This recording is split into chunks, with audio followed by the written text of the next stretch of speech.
ustedes, agradecer la presencia del licenciado Ramiro Podetti. Y bueno, como cierre de esta Semana del Patrimonio, que hemos intentado ayornar lo que fue la propuesta nacional de José Enrique Rodó y trabajar también temas locales. Hoy con esta charla le damos cierre a toda la actividad de la semana, así que muchas gracias por venir. Bueno, muchas gracias Martín, muchas gracias a ustedes. Tremenda responsabilidad que me ha entregado Martín, que sería, no sabía que con esto cerraban, pero previsible por la fecha. Yo me dedico, soy profesor de historia de las ideas en particular. No soy un especialista en Rodó, pero he trabajado, por supuesto, mucho Rodó en cursos de historia de las ideas. Y soy miembro de la Sociedad Rodoniana, que desde hace unos años, después les voy a contar un poquito lo que es. Hace unos años la fundamos con un grupo de amigos y venimos desde entonces impulsando por los medios que podemos. ¿Me escuchan bien? Sí, en fin, invitar a volver a Rodó, ¿no? La realidad es que... ¿sí? Bueno, perfecto. Acá me autoriza el alcalde, así que gracias, es mucho más cómodo. La verdad que en los últimos, no sé, si son 40, 50 o 60 años que Rodó se sacó de las escuelas, de los liceos, ya es un ritual. En mis clases siempre pregunto, cuando nos toca trabajar a Rodó, ¿quiénes lo han leído? Y bueno, cuando se levanta una mano, en fin, esas cosas pasan con los autores, no es tampoco para decir que es tremendo, no, pasó. La cuestión es que quienes lo seguimos leyendo, lo seguimos valorando, y creemos sobre todo que tiene cosas para decirnos hoy, 2021, no solo Uruguay, no solo Hispanoamérica, que es el mundo de referencia de Rodó, más que Uruguay, sino al mundo entero. Hace un par de meses se presentó en Shanghái la primera traducción del Ariel al chino, mandarín. Desde la Sociedad Rodoniana estamos en contacto con la traductora y luego les voy a comentar la explicación. Es una iniciativa de esta señora que es catedrática de la Universidad de Beijing. Les voy a contar las razones por qué a ella se le ocurrió que el Ariel de Rodó, nuestro Ariel de nuestro Rodó, de este lejano Uruguay, de hace 120 años, podía ser útil a los jóvenes de la China de hoy. Entonces, partiendo de la base de ese alejamiento que Uruguay ha tenido con Rodó, lo que me propuse hacer hoy con ustedes es conversar más que sobre Rodó mismo. Vamos igualmente a estar hablando de Rodó también, ¿no? Hablar sobre el arielismo, ¿no? Que es una corriente de ideas, tal vez el nombre les suena, que se expandió de una manera sorprendente, curiosa, llamativa, por la velocidad con que lo hizo y por la manera como llegó a jóvenes de todo el continente, ¿no? Desde México a la Argentina y Chile, para hablar de una punta a la otra de América, ¿no? Entonces, también el objetivo, al hablarles un poquito de estas influencias tan poderosas que tuvo nuestro Rodó, es una manera indirecta de decirles, vale la pena preguntarnos por lo menos por qué pudo un escritor uruguayo tener esa irradiación, ¿no? Que fue bastante más allá de Hispanoamérica, porque en España también, la generación del 98, una generación muy importante de grandes escritores españoles, que marcó todo el siglo XX español, desde el punto de vista de la historia de la cultura, de la literatura, del ensayo, todos ellos lo leyeron a Rodó y además lo editaron muy prontamente en vida de Rodó. Hay varias ediciones españolas, ya les voy a mostrar algunas, que ayudaron además a difundirlo a Rodó. Bien, sin más entonces, vamos a ver. Sí. pasa?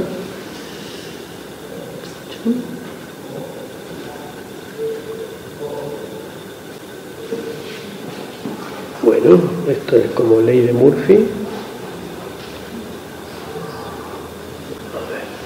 A ver. Tú.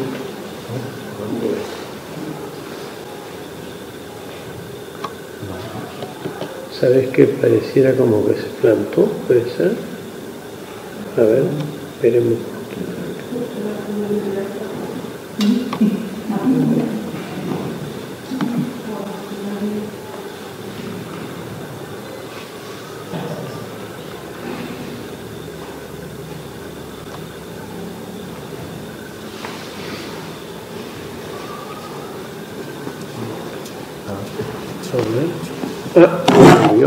Bueno, entonces a ver si así baja un poquito. Sí, ahí está.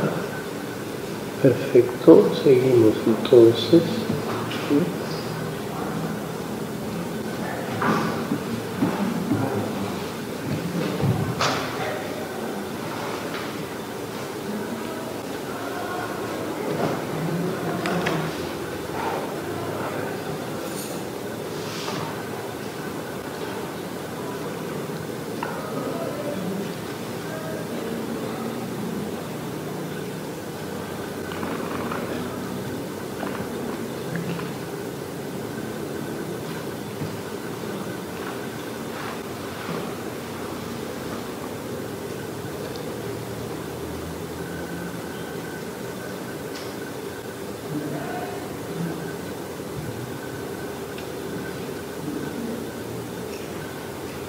Bueno, vamos a ver si la dejamos así sin agrandar, a ver si tengo más suerte.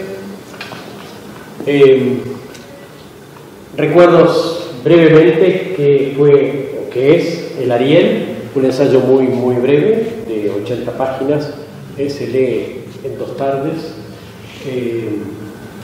No es, en general, los estudiosos de Rodó nos dicen que no es la obra más importante de Rodó. Su obra máxima, en la que él desarrolla todos sus pensamientos, sus ideas, es Motivos de Proteo, pero esas curiosidades de la historia, Motivos de Proteo no generó un proteísmo, digamos, y en cambio este pequeño librito de Ariel generó esta corriente de la que hablamos. El Ariel es la clase que un profesor da a sus alumnos, y ya en eso es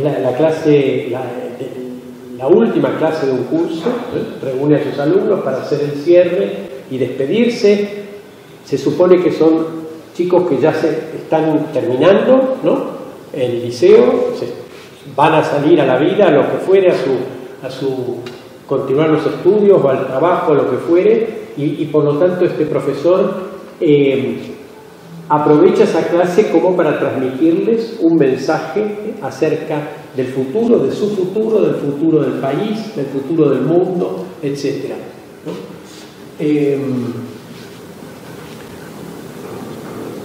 Y este formato ya nos dice también en quién estaba pensando Rodó. Estaba pensando en los jóvenes. Él decía, bueno, mis ideas tal vez sean importantes, tal vez no, pero lo que quiero, si tienen algo de bueno, si tienen algo de potente, si tienen algo de interesante, que la tomen los jóvenes. Así que su meta, y lo dijo en muchos lugares, en muchas cartas, mi meta al escribir el Ariel era llegar a la juventud de toda Hispanoamérica, invitarla a una tarea, a una misión.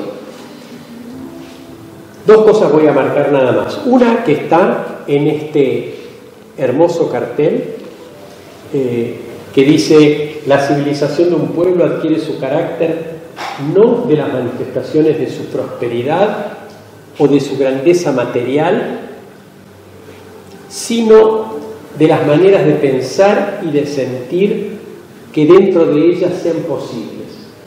Es decir, está muy bien que crezcamos, el progreso es un objetivo natural de todos para tener trabajo, para que el país se desarrolle. Pero eso no puede ser todo. Hay algunas cosas más, ¿no? Hay un cultivo de la mente, del corazón, de los sentimientos, de la moral, de la conducta, adquirir guías del comportamiento. Estas son las cosas que Rodó decía en 1900. Nos podríamos preguntar si en 2021 también no nos pasa un poquito de eso, que la tecnología nos toma, nos absorbe, ¿no? Y se pierden a veces el momento de pensar, de reflexionar, ¿no? Así que hay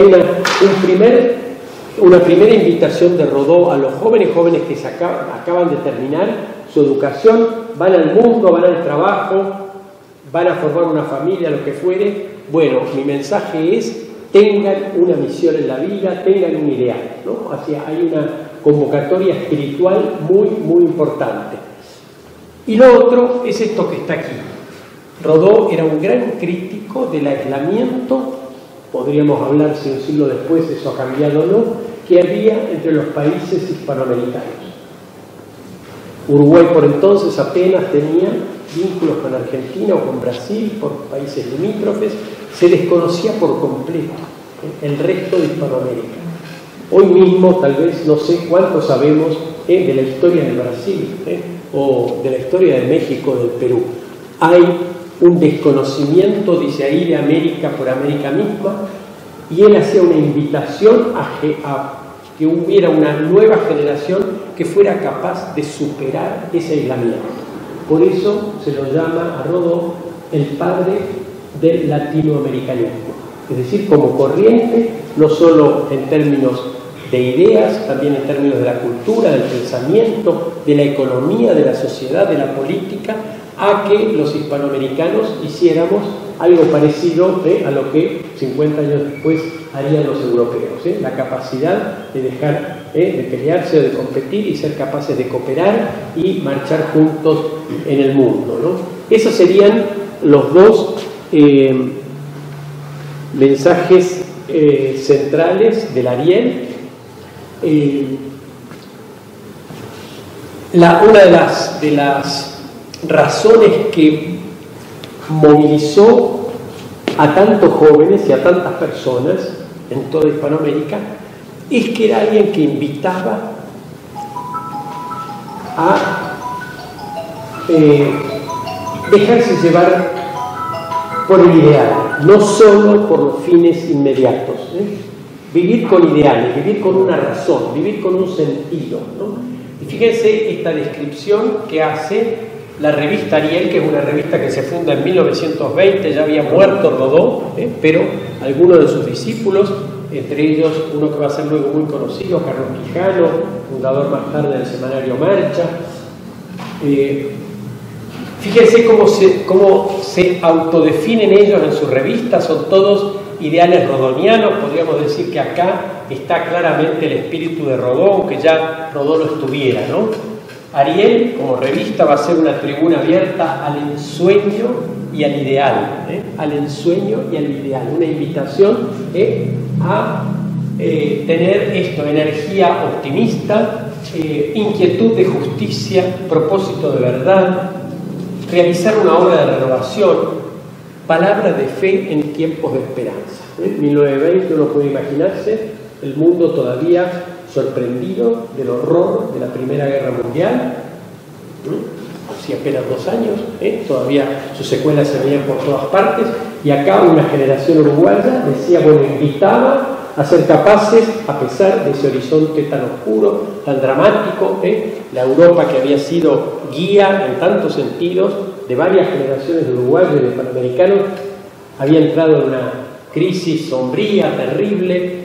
Bueno, y aquí hay una generación de uruguayos que toma este ideal de Rodó y se propone llevarlo adelante. Bien.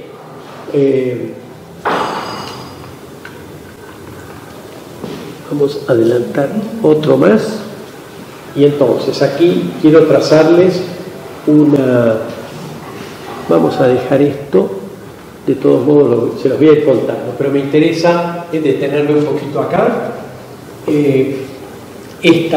Acá nace el arielismo, empieza a nacer el arielismo en el sentido de personas en distintos países que tal vez sin haberlo leído antes ni haber conocido a Rodó, tal vez apenas teniendo una noción vaga de qué era Uruguay, leen ese librito, se entusiasman tanto que lo empiezan a editar.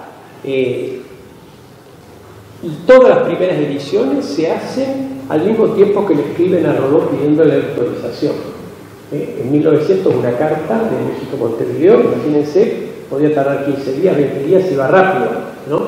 Y la contestación otro tanto. De modo que cuando llegaba la respuesta de Rodó, que siempre fue afirmativa, los Arieles ya estaban impresos, distribuidos, en fin. Por supuesto, Rodó contentísimo y siempre dijo, vamos arriba. Esto también fue obra de un trabajo muy laborioso de Rodó, que escribió pacientemente a muchísimos escritores, colegas de él, periodistas de toda Hispanoamérica. En el archivo de Rodó se conservan más de 3.000 cartas. Piensen, en aquella época no solo no había internet, no había teléfono, en fin, los medios de comunicación eran sentarte a escribir, estampilla, buzón y el correo. Pero él ya había creado una red de corresponsales que cuando llega también el Ariel, muchos de ellos se convierten en propagandistas. Reparen en que el Ariel se publica en Montevideo en 1900 y ya al año siguiente tenemos una edición en Caracas, otra en Santo Domingo, otra en Cuba, unos años después, 1908, 2 en México. El mismo año 1908 empiezan las ediciones españolas, una edición en Valencia, que en aquella época el libro no circulaba prácticamente en Hispanoamérica, así que una edición española llegaba mucho mejor, aún era más fácil encontrar una librería de Montevideo un libro español que un libro argentino, ¿no? De modo que esta edición valenciana ayudó muchísimo a difundirlo también. Y entonces, yo me pregunto hoy si habría un autor que genere este entusiasmo, este interés, ¿no? Como para no esperar que llegue una edición, quiero tenerlo ya, quiero poder trabajarlo con mis amigos, con mis alumnos. Hay muchos profesores que se entusiasman muy rápido con Rodó. Y el otro elemento a tener en cuenta acá es por qué esta recepción tan rápida aquí, en el norte de Sudamérica, en Centroamérica y en México más que acá. Y la explicación es muy clara, también en la inspiración del Ariel, de este hispanoamericanismo del Ariel, está la irrupción de los Estados Unidos como una gran potencia. Piensen, él de hecho, y lo cuenta él mismo, en la inspiración del Ariel está la guerra de Cuba en 1898, como resultado de la cual Estados Unidos se apodera de Cuba, de Puerto Rico, de las Islas Filipinas en el Pacífico, es decir, irrumpe ese Estados Unidos imperial, digamos, extendiéndose. En 1904, antes de la edición de México, ellos toman una parte de Panamá para hacer el canal. O sea, hay los juicios de Rodó sobre Estados Unidos, en muchos casos son muy admirativos en el sentido del enorme progreso material, pero al mismo tiempo él dice, perfecto, ellos están haciendo un camino extraordinario, pero no reneguemos de nuestra propia identidad, de nuestra lengua, de nuestras tradiciones, de nuestra cultura. Entonces, esto, sobre todo en estos países, que por su proximidad, piensen en México, que en la guerra con Estados Unidos en 1848 perdió más de la mitad de su territorio, ¿no? Entonces, Rodó fue recibido como la palabra enérgica que decía, ¿no? Nuestra cultura vale, nuestra tradición vale, también nosotros vamos a progresar, vamos a llegar hasta donde podamos, como cualquiera, pero sin abandonar nuestra propia identidad y reconociendo también todo lo que le debemos a la cultura española, a la cultura portuguesa, a otras culturas europeas. Así que ese es también otro de los mensajes fuertes que ayudaron a esa difusión tan grande del Ariel. Fíjense, esto es otra manera de mostrar esa adhesión a Rodó son las revistas. Todas estas son tapas de revistas, es una pequeña muestra, podría llenarles toda esta pantalla y serían muy chiquititas, porque no hubo país, ¿qué digo país? Gran ciudad hispanoamericana que no tuviera en algún momento su revista Ariel o su revista Rodó, ¿no? O como este repertorio americano, que no tiene ese nombre, pero era una revista completamente arielista, no hay un número. Repertorio Americano es una revista de Costa Rica, muy importante, se publicó durante a lo largo de 60 años. Ahora reapareció en formato digital, pero eso ya es otra cosa. Era una revista que lo publicaba, lo seguía a Rodó. Su fundador y director, García Monge, es uno de los principales arielistas, escritores arielistas hispanoamericanos. Y esto es un premio, el premio Ariel, es un premio, es el Oscar, digamos, del cine mexicano.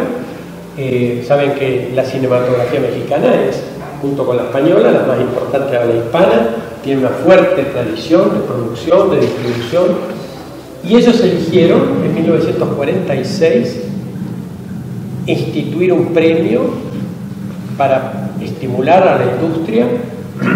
Y eligieron, entre un montón de alternativas, darle el nombre Ariel. Hoy mismo, si ustedes googlean Premio Ariel, van a encontrar los fundamentos, es precioso leerlos, escritos en 1946, de por qué el cine, la industria del cine, puede juzgar a Ariel como un modelo. Es, bien, otra muestra de esa importancia. Esto el año pasado no se pudo hacer por la pandemia. Esto es una actriz recibiendo su Ariel en 2019. Este año se hace, sí, en noviembre, ya están las películas preseleccionadas. Y este Ariel fue hecho por un escultor mexicano muy famoso, Ignacio Asúnzolo. Esto es un Ariel enorme, ¿no? De 2 metros o más. Pero es el modelo de la estatuilla. Bien, sigo con México. Les quiero dar 2 ejemplos nada más de arielismo, digamos, ¿no? El arielismo mexicano y el arielismo colombiano. El impacto de Rodó en México fue extraordinario. Una de las formas en que llegó es a través de la Escuela Nacional Preparatoria, que era la secundaria más importante y preuniversitaria, como el IABA uruguayo, digamos, que era a fines del siglo XIX, principios del siglo XX, la institución principal de donde iban los chicos que luego querían seguir a la universidad. La universidad en aquellas épocas no era como hoy, no era tan masiva, era muchísimo más selectiva y pequeño el grupo que iba a la universidad. Pero si querías ir a la universidad tenías que ir a la Escuela Nacional Preparatoria, y el director de la escuela, Porfirio Parra, le recibe un ejemplar de Ariel que le manda a Rodó en ese trabajo laborioso buscaba nombres y mandaba. Bueno, lee el Ariel, queda completamente enamorado del Ariel. La Escuela Nacional Preparatoria tenía su propio taller de impresiones. Inmediatamente lo mismo, le escribe a Rodó, pero ordena hacer una impresión del Ariel, lo regala a todos los alumnos y profesores de la escuela y organiza una sesión, que fueron 4 en realidad, en donde Luis Urbina, que era un gran poeta, que era como el Reducir mexicano de la época, lo lee recitándolo al Ariel como si fuera el maestro Próspero a toda la escuela, comunidad educativa de la escuela. Imagínense qué inyección para esos chicos, ¿no? Que el propio director de la escuela, y a través de la voz de Luis Urbina, escuchen esto, acá hay un camino, hay una dirección, una misión, y luego, esto fue en 1908, cuando hace esa edición del Ariel, no conseguí la tapa de esa, no sé, pero en el propio boletín de la escuela, al año siguiente, publica algunos fragmentos, no daba para publicar la obra completa, de motivos de proteo. De vuelta, en el propio boletín de la escuela, que tenía informaciones de todo tipo. Espacio principal, a Rodó, 4 o 5 boletines de la escuela ocupados por fragmentos de motivos de Proteo, ¿no? De vuelta, ¿no? Aquellos chicos que ya habían escuchado la Ariel, ahora más. Pero fíjense que en el mismo año, 1908, otro grupo de jóvenes que van a fundar luego el Ateneo de México, como nuestro Ateneo, pero una institución que se funda en ese momento, en 1910, 1911, en México como una renovación de los estudios filosóficos y literarios. Bueno, esos muchachos tenían 18, 20 años, hacen por su cuenta otra edición del Ariel, en Monterrey, en el norte de México, el mismo año. Una cosa, uno dice, bueno, pero ¿qué pasó, no? Podríamos tener un libro que ahora, ni de un uruguayo que hiciera ese tremendo lío, ¿no? Bien, podría, en fin, hablar muchísimo más acá, la influencia, por ejemplo, del arielismo en el desarrollo del muralismo, que es un estilo, como el de Torres García, un estilo, una escuela de arte, pero que marcó muchísimo a México. Bueno, revistas mexicanas también, otras, ¿no?, que no he podido mencionarles, no importa tanto detalle. Lo que me interesa es que vean la dimensión de ese impacto en México. Y bueno, permítanme leerles esta cita de Rodó, porque es de unos años posteriores al Ariel, pero que también habla de por qué su voz era tan escuchada en México y Centroamérica. América Latina será grande y fuerte si, a pesar del cosmopolitismo, que es condición necesaria de su crecimiento, estar abierta al mundo, logra mantener la continuidad de su historia y la originalidad fundamental de la raza. Hoy ya no hablamos en términos de raza, hay que ubicarse a principios del siglo. Ahí fundamentalmente él habla de lo que llamaríamos los hispanos hoy frente a los anglosajones, por decirlo de un modo simple. Y si por encima de las fronteras convencionales que la dividen en naciones, levanta su unidad superior de máxima patria, cuyo espíritu haya de fructificar un día en la realidad del sueño libertador, la magna confederación que anudaría sus lazos. Sobre ese istmo de Panamá, esto es una alusión a que Bolívar había convocado un congreso en 1824, el Congreso Anfictiónico, que se reunió en Panamá, reuniendo a todas las antiguas colonias españolas. Dice Rodó sobre ese istmo de Panamá que una política internacional de usurpación y de despojo ha arrancado de las despedazadas entrañas del pueblo de Caldas y Arboleda. Están viendo a Colombia, ¿no? Esto ya, bueno, ya lo había mencionado, es otra de las razones que estimulan y predisponen a la lectura del Ariel en el norte de Sudamérica. Pasamos a Colombia. Este señor que ven aquí está inaugurando un busto de Rodó en el año 1942. Es el presidente de Colombia. Para inaugurar un busto lo regaló un gallinal, no me acuerdo, una persona uruguaya a ese busto, para que fuera instalado allí. No sé si él estaba de embajador en Colombia o tenía algún conocido allí, pero fíjense el detalle de que para inaugurar un busto de Rodó, el presidente dijo, no, yo quiero estar, y dio su discurso. Pero además habló también quien era su ministro de Educación, por si faltaba algo más para empujarlo a Rodó, que era Germán Arciniegas, un extraordinario escritor colombiano, tal vez el más importante después de Gabriel García Márquez. ¿Y saben cómo tituló su discurso García Márquez? Así: Rodó es nuestro. Así que, por si no sabían, en realidad Rodó parece que es colombiano. Ese era el nivel de adhesión que suscitaba Rodó. Conocemos el discurso porque fue publicado en la revista Repertorio Americano de Costa Rica. Yo le mencionaba una de las revistas arielista, digamos, ¿no? Es precioso, emotivo leer las palabras de Germán Arciniaga hablando de Rodó, de lo que Colombia le debe a Rodó y de por qué Rodó es más colombiano que ningún otro país, incluso Uruguay, por la manera en cómo los colombianos han tomado a Rodó. Algo que uno lo lee y no deja de emocionarse, ¿no? Qué locura lo que despertó este hombre, cosa curiosa. Ahora fíjense, Colombia ha tenido dos partidos tradicionales, y como Uruguay un poco siempre se ufanó de tener uno de el sistema de partidos más antiguo de Hispanoamérica. Son liberales y conservadores, un poco así como diríamos blancos y colorados en Uruguay.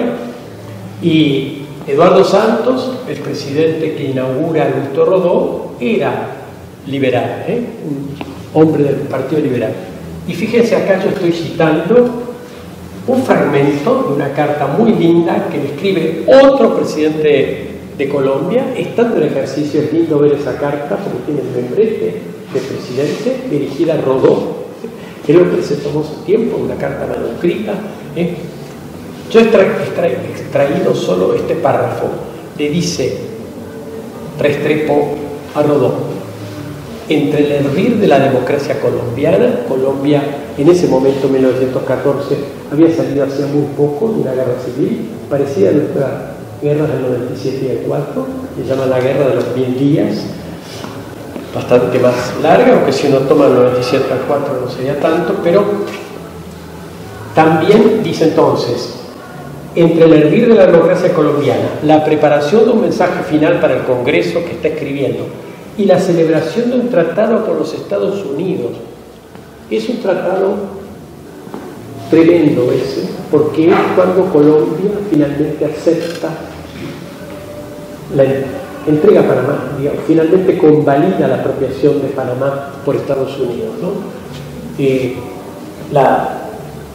Tardaron, bueno, unos cuantos años, ¿no? Esto es 1914, el ataque a Panamá en el 4 llevaba más de una década resistiendo y pugnando por el retorno de esa porción de Colombia a Colombia, pero bueno, finalmente no. Pero entonces, leo de vuelta, ¿no? El momento que él le quiere describir a Rodó, por qué le está escribiendo esa carta, ¿no? Entre el hervir de la democracia colombiana, la preparación de un mensaje final para el Congreso y la celebración de un tratado con los Estados Unidos, me fortalezco con la lectura del Mirador de Próspero.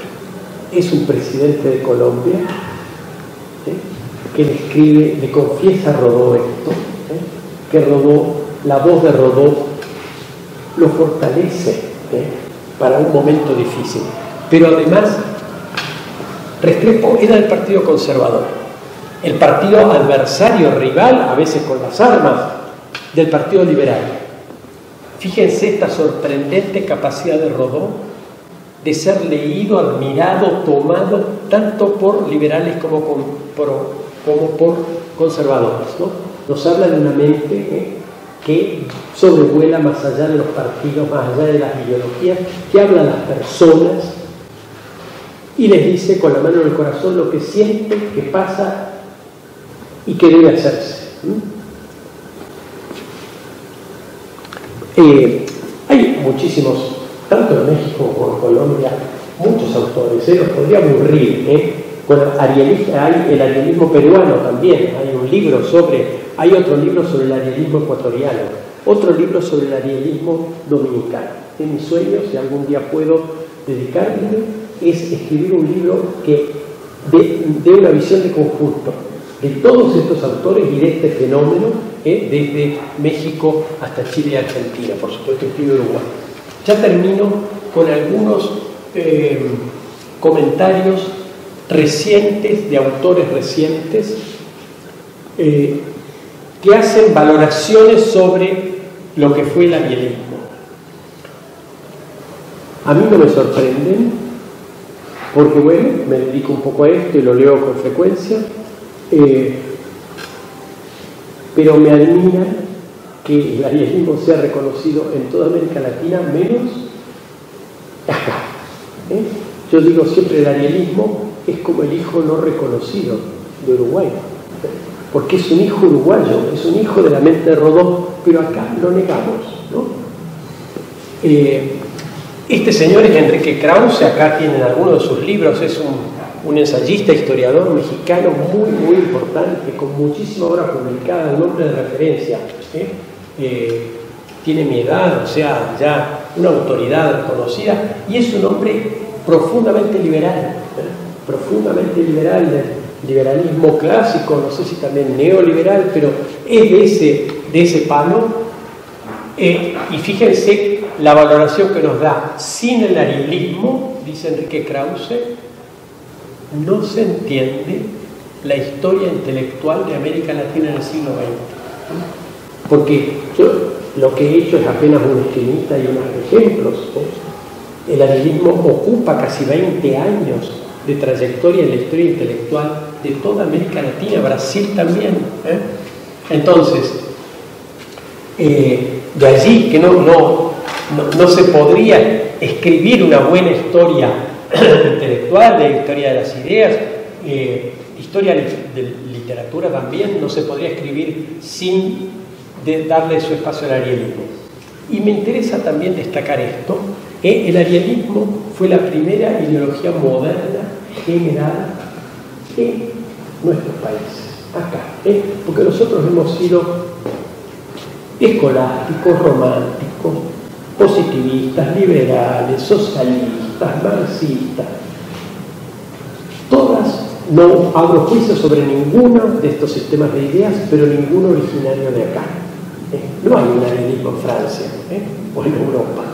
Entonces, destaco este valor, ¿no? Es la primera ideología moderna generada en nuestros países frente al liberalismo clásico y sus sucedáneos del positivismo del evolucionismo. Y acá agrego ahora otra visión. Si Krause es de México, Altamirano es de Argentina, es un hombre más bien de izquierda, o sea, en las antípodas de la posición de Enrique Krause, en las antípodas geográficas, uno es mexicano, otro argentino.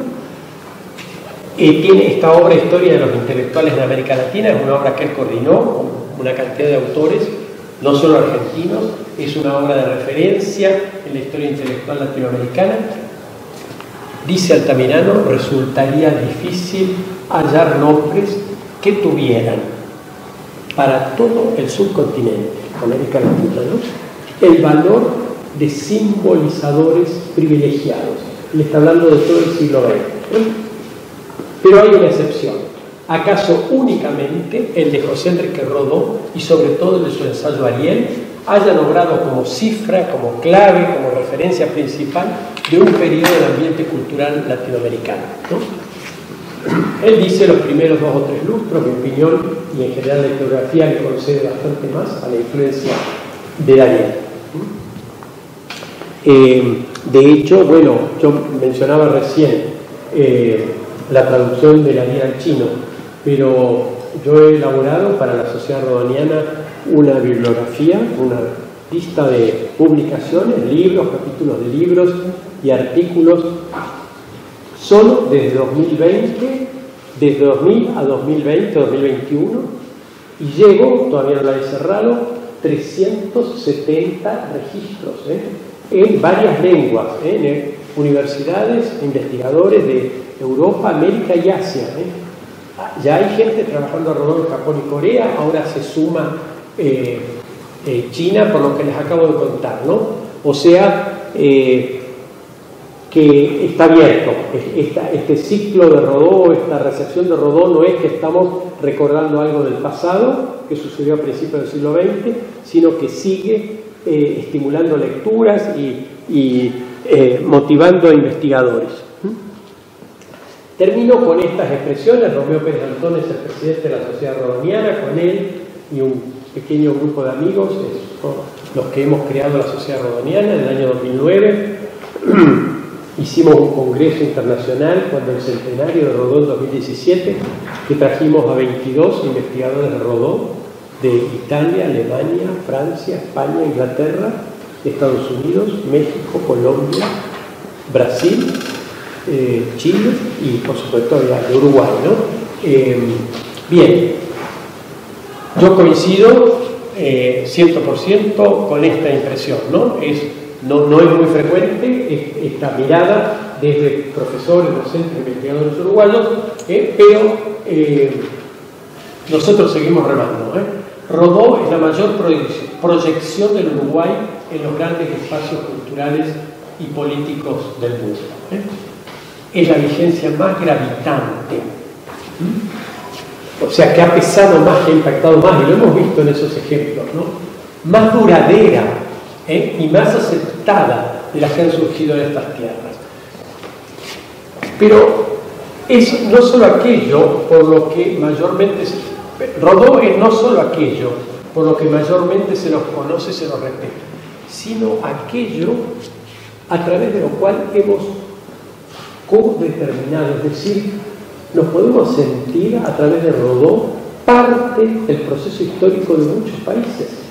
Hemos impactado no solo en intelectuales, estudiantes, profesores, hemos impactado en políticos, en México, en Colombia, en Perú, en Ecuador. José María Velasco Ibarra, un hombre muy controvertido, pero fue 3 veces presidente de la República de Ecuador, recitaba el Rodó en sus discursos.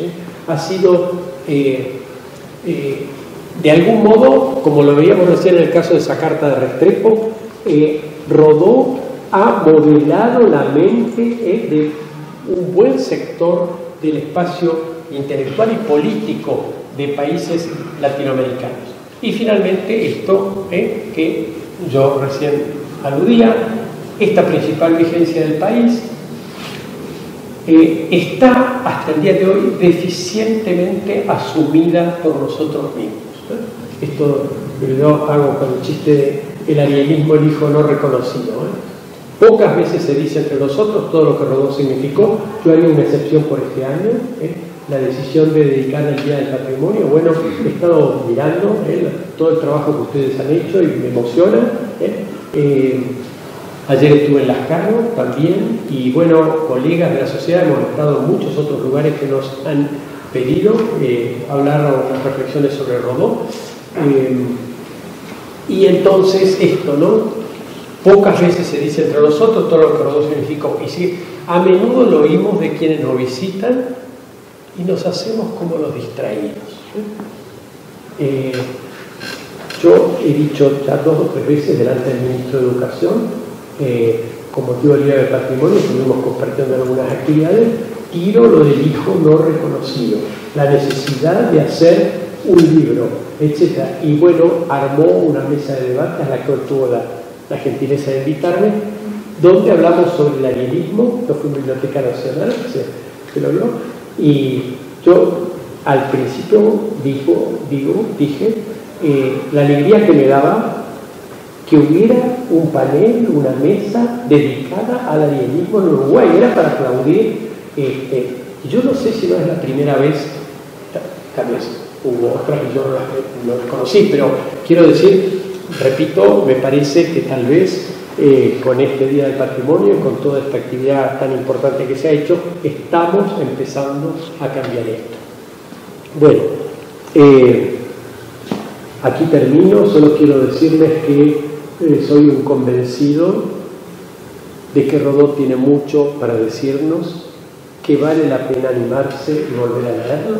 Él tiene un lenguaje de otra época, una retórica, una manera de expresarse que no nos es familiar para hoy, pero eso pasa también con cualquier clásico. Si se ponen a releer el Quijote les va a pasar lo mismo, ¿no?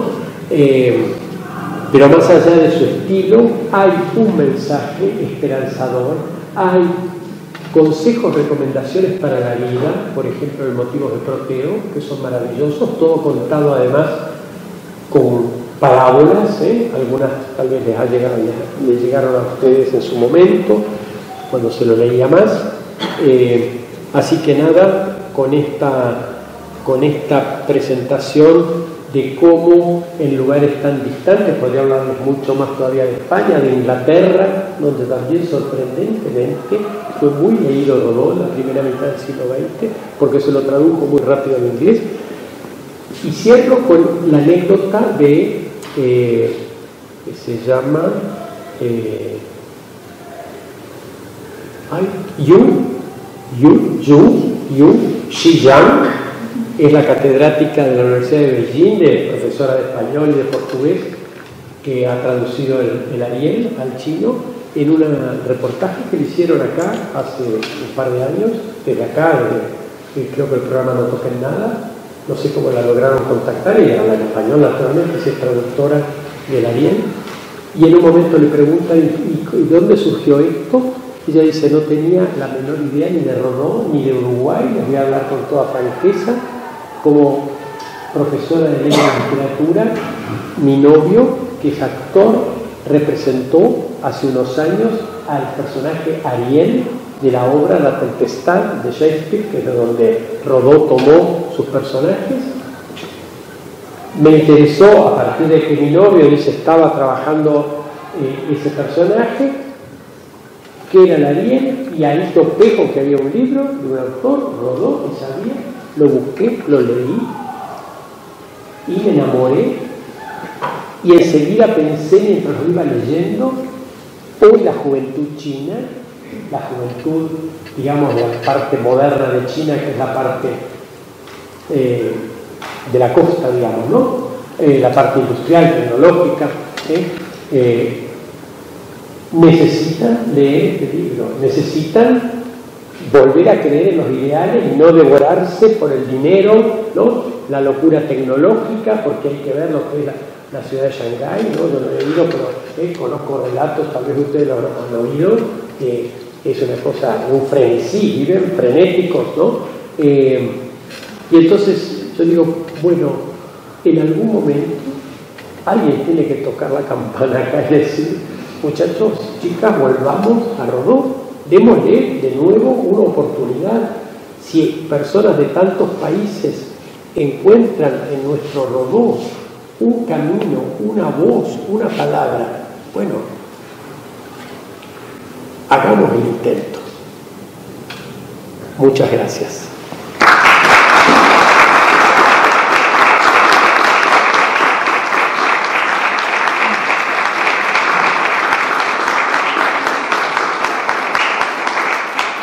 Bien, tenemos visitas en Varela muy importantes del señor Ramiro Podetti, licenciado Ramiro Podetti, bienvenido a Varela.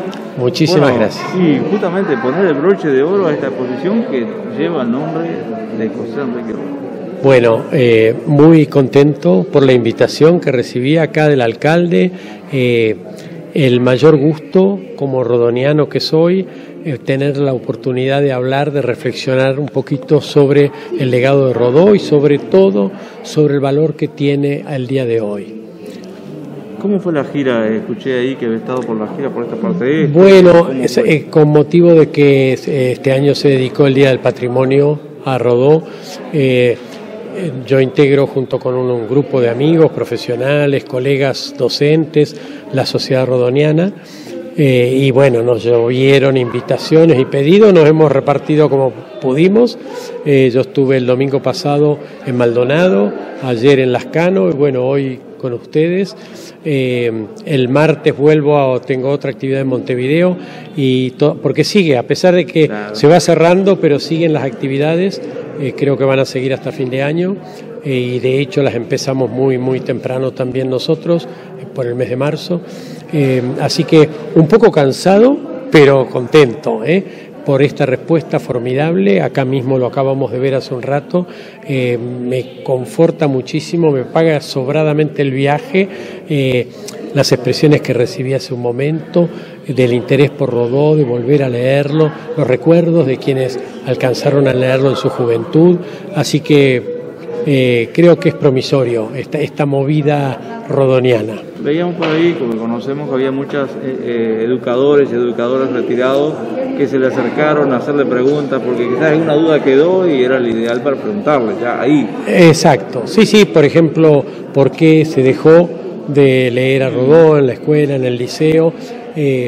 Bueno, yo a esta altura creo que no importa mucho eso, lo que importa es que si juzgamos que hoy nos sirve, que hoy su palabra es útil para guiarnos ante los problemas de este tiempo, ante nuestras incertidumbres de ahora, y bueno, volvamos y listo. lo que pasa en muchos países. Yo comentaba recién, hace un par de meses se presentó en Shanghái la traducción al chino mandarín, es la primera traducción al chino que yo sepa de Rodó y del Ariel, y bueno, me parece que nos está indicando que el camino de Rodó no está cerrado, ¿no? Sigue. Muchísimos años después sigue vigente. Exactamente. ¿Cómo fue esa respuesta? ¿Tuvo alguna idea de cómo fue allá en China? Bueno, todavía no, es muy reciente, el libro recién estará en librerías, se presentó en agosto, como decía recién, tenemos que esperar unos meses para medirlo, no es que tampoco empecemos a celebrar nada, vamos a ver, es un desafío enorme. La que lo impulsa a título totalmente personal es una profesora de la Universidad de Beijing, pero bueno, todo está en que efectivamente los lectores se sientan convocados por el mensaje de Rodó. Ella, la traductora, esta profesora, Yu Zhiyang, lo impulsó la traducción pensando no como ella es profesora de literatura española, pero no como, bueno, un clásico que hay que reeditarlo, es bueno que esté en chino, sino porque pensó que era útil específicamente, así lo ha dicho, a la juventud de China hoy. Y bueno, entonces si es un mensaje que sirve a China, que es una nación que vemos, ¿no?, en los últimos 30 años, ¿no?, lo que se ha transformado hasta convertirse en una gran superpotencia, si desde allí están pensando que Rodó les es útil, bueno, me parece que es casi una invitación a volver a leerlo. Muchísimas gracias y bueno, nuevamente invitado si quiere volver por la ciudad. Genial, muchísimas gracias, a la orden. Terminamos por acá. Llegamos al fin, muchas horas de trabajo, salió muy bien, unos cuantos días de mucha gente, visitas, Semana del Patrimonio. Sí, así es, terminamos esta Semana del Patrimonio, la primera actividad larga, como quien dice, después de lo que fue la pandemia, con la presencialidad, y la verdad que muy contento. Arrancamos el fin de semana pasado, y mucha concurrencia, cambiamos un poco el formato, lo hicimos durante el día, entre las 10 y las 4 de la tarde, algunos días lo tiramos hasta la tardecita, y cada día pusimos una persona recibiendo durante todo el día con un tema específico.